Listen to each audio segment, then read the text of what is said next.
Bloqueo del nervio alveolar inferior.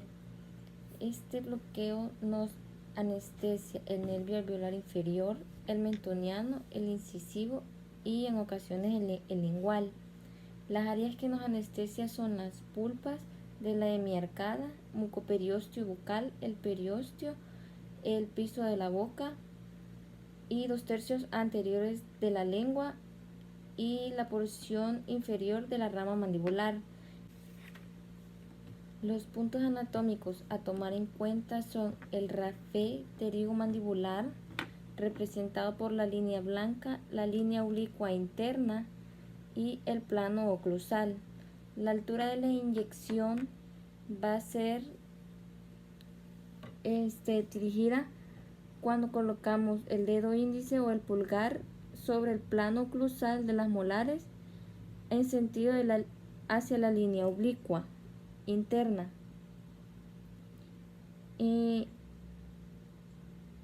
Para la técnica se utiliza una jeringa larga, una aguja larga, se coloca en la arcada contraria sobre las premolares.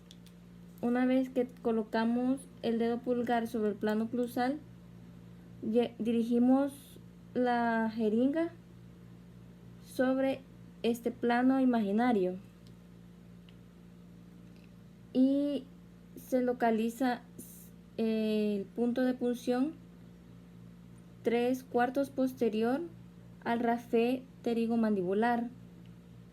Se introduce la jeringa 3/4 o 2/3 de la jeringa hasta sentir que introducimos o que tocamos el hueso. Luego dirigimos la carpule hasta el sentido mesial, hasta el canino,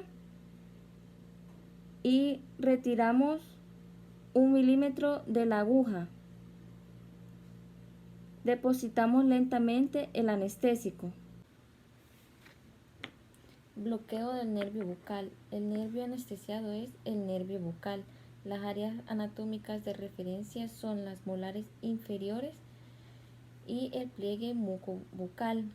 Las áreas anestesiadas van a ser los tejidos blandos y el periósteo bucal mandibular. El punto de punción será en el tejido blando o la mucosa bucal distal de la molar más distal de la mandíbula.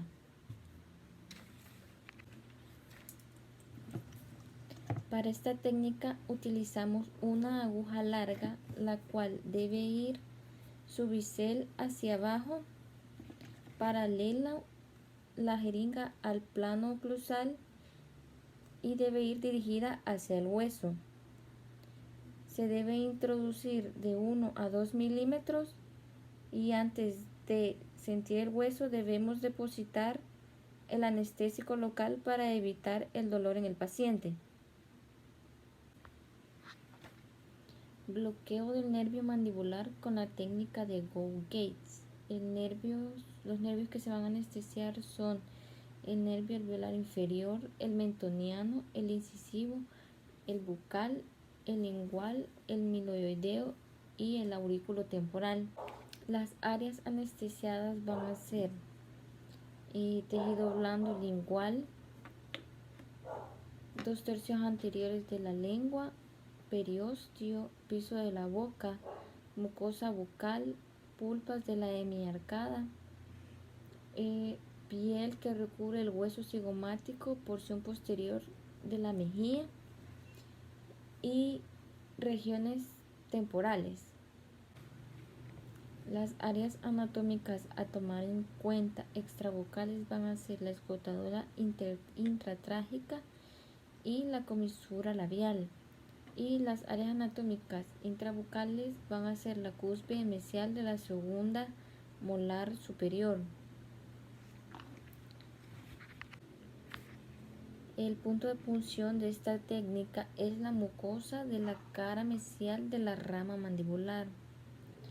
Para la técnica debemos colocar nuestra jeringa en la comisura contralateral al área anestesiar y debemos colocar nuestro dedo índice o pulgar y pulgar sobre la escotadura intratrágica y la comisura.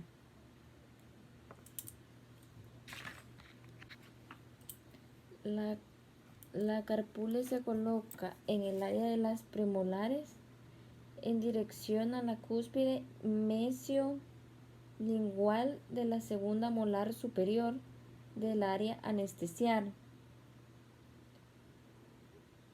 Se introduce hasta que este toca hueso.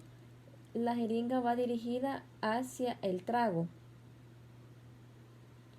Se introduce hasta tocar hueso y una vez que hemos llegado retiramos 1 milímetro y verificamos con la aspiración. Si da negativo, introducimos el anestésico lentamente.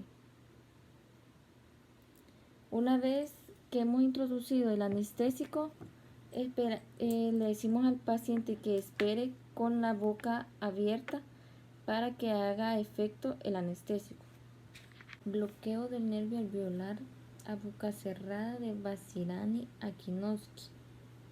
Los nervios anestesiados van a ser el nervio alveolar inferior, el nervio mentoniano, el nervio incisivo, el nervio lingual y el nervio miloioideo.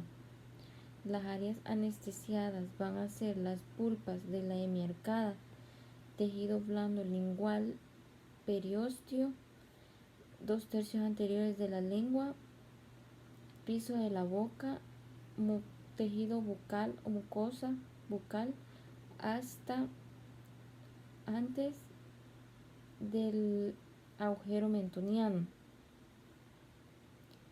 El punto de punción en esta técnica va a ser el tejido blando sobre el borde medial de la rama mandibular, adyacente a la tuberosidad del maxilar. Las áreas anatómicas a tomar en cuenta van a ser la tuberosidad del maxilar, la escotadura coronoides y la unión mucogingival. Bloqueo del nervio mentoniano. El nervio a anestesiar va a ser el nervio mentoniano. Las áreas anatómicas a tomar en cuenta son las premolares y el pliegue mucobucal. Las áreas anestesiadas van a ser la mucosa bucal anterior al agujero mentoniano, la piel de labios, piel de mentón y pulpas de premolares y canino. El punto de punción va a ser a nivel de las premolares, ya que de las raíces de los premolares, ya que aquí se localiza el agujero mentoniano. Para esta técnica se recomienda una aguja corta. Para localizar el agujero mentoniano debemos introducir nuestro dedo índice y apoyarnos en el cuerpo de la mandíbula y deslizarlo desde distal hacia mesial de la arcada, localizando una concavidad que sería el agujero mentoniano. Cuando ya tenemos localizado el agujero mentoniano, le pedimos al paciente que cierre parcialmente la boca para luego retraer los tejidos blandos y tener una mejor visibilidad. La aguja debe ir en dirección al hueso a nivel del agujero mentoniano y se introduce de manera que no toque hueso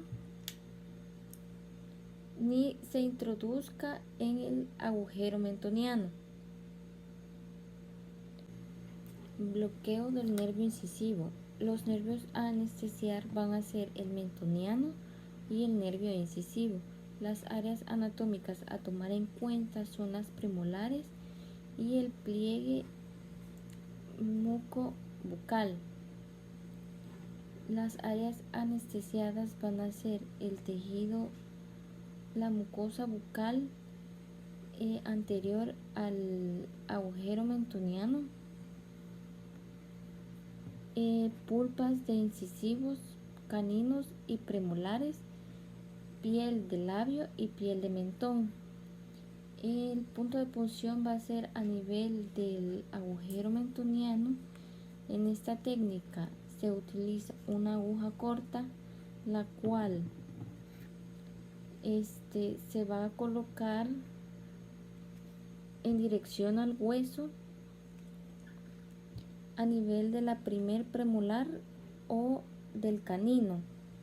Esta se introducirá en una dirección que llegue hasta el agujero mentoniano a nivel de la primer premolar y la segunda premolar a nivel de sus raíces.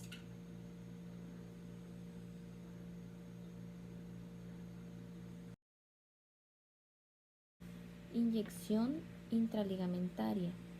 Esta nos va a anestesiar las terminaciones nerviosas en el sitio de punción. Las áreas anestesiadas van a ser el hueso, los ápices, tejidos blandos y pulpas del área anestesiada. Las áreas anatómicas de referencia van a ser las raíces y el tejido periodontal del área que se va a anestesiar. El punto de punción va a ser en el eje largo del diente, anestesiar, o puede ser mesial o distal en dientes monorradiculares o multirradiculares. El bisel va a ir dirigido hacia la raíz. Cuando vamos a anestesiar con una intraligamentaria, vamos a introducir nuestra aguja con el bisel en dirección a la raíz. Vamos a introducir hasta tener una resistencia, que esto nos indicará que estamos colocando bien la técnica. Asimismo, otro patrón que nos indica que hemos colocado bien la anestesia es que la anestesia se queda en el sitio de punción y no se sale de él. Inyección intraseptal. Esto va a anestesiarnos las terminaciones nerviosas en el sitio de punción. Las áreas anestesiadas van a ser el tejido blando, hueso y las raíces en el sitio de punción. Las áreas anatómicas de referencia van a ser el triángulo papilar 2 milímetros por debajo de su vértice. El punto de punción va a ser la papila interdental. Podemos utilizar una aguja corta en esta técnica, en la cual el bisel de la aguja va a ir colocada hacia el ápice de las piezas, y se colocará 2 milímetros por debajo de la papila interdental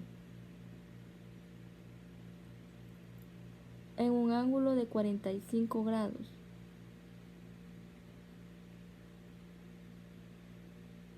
Debe ejercerse presión y una isquemia para saber que hemos colocado bien la técnica. La inyección intraósea nos va a anestesiar las terminaciones nerviosas en el sitio de punción. Las áreas anestesiadas van a ser el hueso, el tejido blando y las raíces del sitio de punción. El punto de punción va a depender del lugar a donde se realice la perforación, ya sea una perforación lateral o una perforación vertical. En una perforación lateral debemos tener en cuenta el borde gingival, en donde trazaremos una línea imaginaria sobre el borde gingival y una línea imaginaria en el centro de la papila. La perforación se realizará 2 milímetros arriba de esta intercepción, y en una perforación vertical se realizará la perforación sobre la cresta alveolar. Una vez que hemos realizado la perforación con nuestra pieza de baja, el ring que debemos mantener el ring X-tip sobre la zona para luego realizar la punción o la introducción de nuestra aguja en este aditamento. Se introducirá mediante la guía y luego introduciremos la aguja y depositaremos nuestro anestésico. Una vez depositado nuestro anestésico, retiramos la aguja y debemos estar seguros de que ya tenemos una anestesia adecuada, y retiramos nuestro X-tip. Retiramos el X-tip y luego hacemos presión con una torunda o una gasa.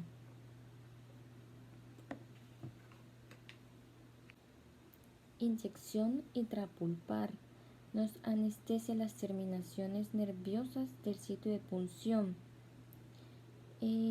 Esta técnica nos anestesia los tejidos al interior de la pieza dental que anestesiamos. En esta técnica podemos utilizar una aguja larga o una aguja corta. Esta técnica se coloca cuando ya tenemos la apertura de nuestra cámara pulpar, y se puede colocar tanto en la cámara pulpar como en el interior de los conductos radiculares.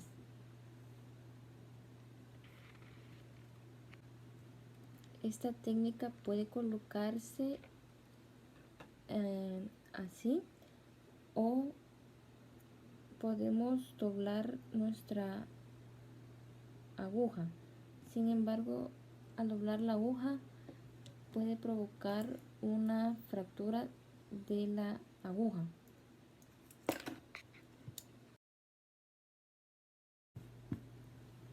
La técnica de instrumentación para piezas vitales va a ser la técnica Step Back, la que consiste en tomar nuestra medida de trabajo desde el inicio para luego ir introduciendo nuestras limas en el conducto radicular. Introduciremos primeramente las limas prefaces, que serían la 6, la 8 o la 10, según nuestra medida de trabajo, para luego ir introduciendo nuestras limas de la primera fase al interior del conducto radicular. Vamos a introducir las limas 15, 20, 25, 30, 35 y 40, según sea el diente que estamos tratando. Tener en cuenta que debemos ir irrigando entre cada lima, y luego de que ya tenemos esta conformación, vamos a utilizar 3 limas de la segunda fase.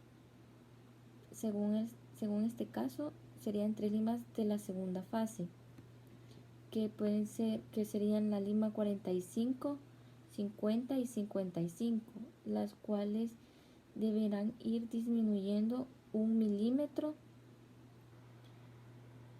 para dar una conformación de conicidad al conducto radicular. Entre cada lima de la segunda fase debemos introducir nuestra lima maestra. En este caso sería la lima 40. La introducimos después de haber utilizado nuestra lima 45, irrigamos, utilizamos la lima 50, irrigamos y introducimos nuestra lima maestra número 40 para luego irrigar y utilizar nuestra lima 55, irrigar y terminar nuestra conformación utilizando nuestra lima 40.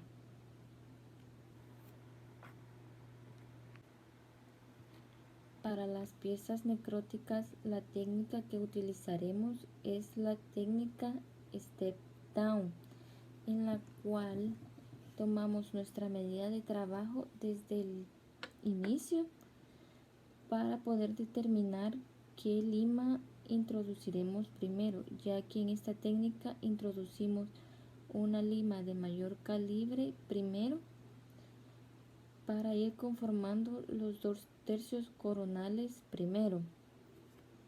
En este caso utilizaríamos una lima 55 primero para luego ir disminuyendo el calibre a una lima 50, 45, 40, 35, 30, 25, 20 y 15. De ser necesario una lima 10, dependiendo del diente que estamos tratando.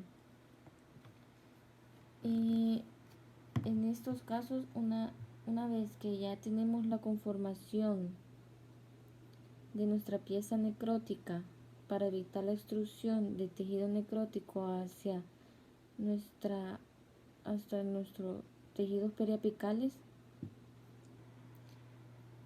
una vez ya está conformada nuestro conducto, debemos hacer el repaso de las limas desde la de menor calibre hasta la de mayor calibre, como si fuera una técnica de step back.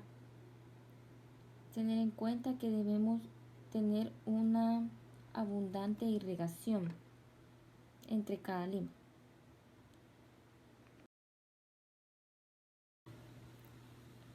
La regla de Clark nos permite observar objetos superpuestos.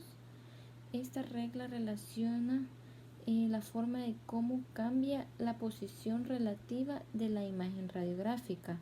Su principio es que el objeto más vestibular va a estar en una posición más distante respecto al cono de rayos X. Por ejemplo, en este caso, el color rosa representa la zona vestibular y el color celeste representa la zona palatina en una pieza multiradicular. Normalmente, simplemente, sería una radiografía. En una radiografía normal observaremos simplemente la zona vestibular de nuestra pieza dental. Sin embargo, en la regla de Clark, en donde debemos colocar el haz de rayos X en una posición con una angulación diferente, al momento de tomar la radiografía con esta angulación, obtendremos que al colocar el cono en esta dirección, el objeto vestibular estará más distante respecto al cono de rayos X y el objeto palatino estará más cercano al cono de rayos X.